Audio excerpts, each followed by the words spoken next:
Nicole, straight ahead after a season of turmoil, one local high school is looking for a fresh start with a new coach. We'll share who's stepping up to the plate. And coming up, disabled veterans in East Alabama now no longer have to make the long trip for accommodations. The services are now being offered closer to home. Plus, we'll show you how a routine delivery evolved into a frightening nightmare. All that and more as News 3 this morning starts right now. On your side, this is News 3 this morning. Hey friends, a good Wednesday morning, and thank you for joining us for News 3 this morning. I'm Crystal Whitman. My co-anchor Blake Easton has the morning off. Well, new pediatric cases of COVID-19 dropped last week for the first time since early December, but they remain high, over 100,000 for 25 consecutive weeks. Now, Pfizer's vaccine may be available in March to help offer protection to the youngest Americans. Bradley Blackburn has the report. The youngest Americans may soon be eligible for a COVID-19 vaccine. Absolutely. We'll be there. Jamie Gates was excited to hear that Pfizer is seeking emergency authorization for its vaccine for children 6 months to 4 years old. Whatever we can do to make it a little bit safer and have a little bit more normal life. Her 2-year-old son Damon has asthma and was recently infected with COVID. She thinks the vaccine would have helped. I don't know if he would have gotten sick or not, but I really think that he wouldn't have gotten as sick as he did. Approval could come by March. Pfizer says the dosage is a tenth of the amount given to adults. 2 to 4-year-olds may need a third shot to be fully immunized. Virtually all vaccines given to children now are given in 2, 3, and even up to 5 doses, so this is not unusual. According to a survey from the Kaiser Family Foundation, 31% of parents will get their child vaccinated right away. That's up from 20% in July. There's a rush to Parent and preschool teacher Savannah Keogh wants to wait and see. But I am looking forward to when I am comfortable and when I can protect my young child. Georgia Tech scientist M.G. Finn says that should be as soon as it's approved. And it will not be approved for this age group until and unless the data shows that it is safe and efficacious. There are about 19 million children in the U.S. under 5. More than 1.5 million have tested positive for the virus. Bradley Blackburn, CBS News. Now, earlier this week, Moderna announced the FDA has given full approval of its COVID-19 vaccine after reviewing more data on its safety and effectiveness. This decision comes after tens of millions of Americans have already received the shot under its original emergency authorization.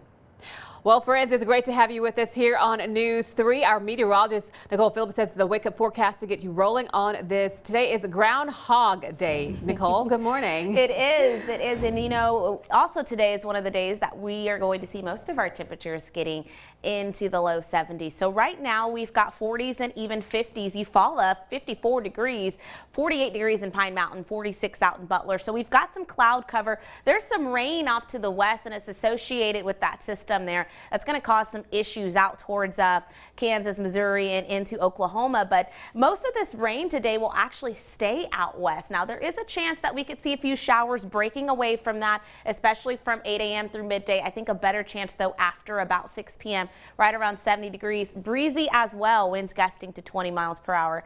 Your 7-day forecast coming up in about 10 minutes. All righty. Thank you, Nicole. Well, new season, new coach. Russell County is preparing to move forward with a new coach with the start of the high school baseball season just days away. A longtime coach Tony Rasmus is currently suspended from his teaching position at the school without pay for an on-the-field altercation with a player last season. He was convicted of harassment in Russell County court. Meanwhile, Russell County High Athletic Director Cody Keene says despite a season of turmoil, the school is preparing for this season ahead. Now, several players have already left the program, but Keene has advice for those who chose to stay.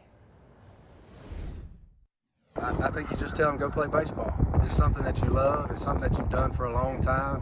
It's a big part of your life along with your academics, you know, and your family life and your faith. So at this point, just focus on the game and play baseball. If you love it, go play it. Now, Russell County has hired Logan Williamson, that you see there, Pensacola, to serve as the interim coach. He brings a decade of high school and junior college experience to the team, and he will be working in a new facility. Take a listen. It's a fantastic facility. As soon as I showed up, I was blown away by the way it looked. Being a part of a junior college atmosphere for a long time, this right here, it's even better than the majority of junior colleges that I've seen. So it's an amazing place. A bunch of new faces for me, young kids that are ready to come out here and give it their all. So I'm really excited about what we're going to do moving forward. And Williamson was drafted by the Chicago White Sox in 2003 and 2004. He also won a national championship as a pitching coach at Pensacola Catholic High School. And turning now to Smith Station, gone are the days of disabled vets having to make the trek to nearby cities for accommodations. Now the Disabled American Veterans Organization is providing services in the Smith Station Government Center. Now, the city partnered with the DAV in response to the growing number of veteran population in Smith Station. The new satellite office is offering its services at zero cost to all generations of veterans and their families. Now, William Epps, the commander for DAV Chapter 66, says it will be a one-stop station as folks come to the government center to pay their property taxes or pick up tags. They can also work with the DAV on everything from disability compensation benefits to accessing their military service and medical records. Now, the new service will be available on Tuesdays and Thursdays. More information on how to book an appointment is available on our website. That is WRBL.com.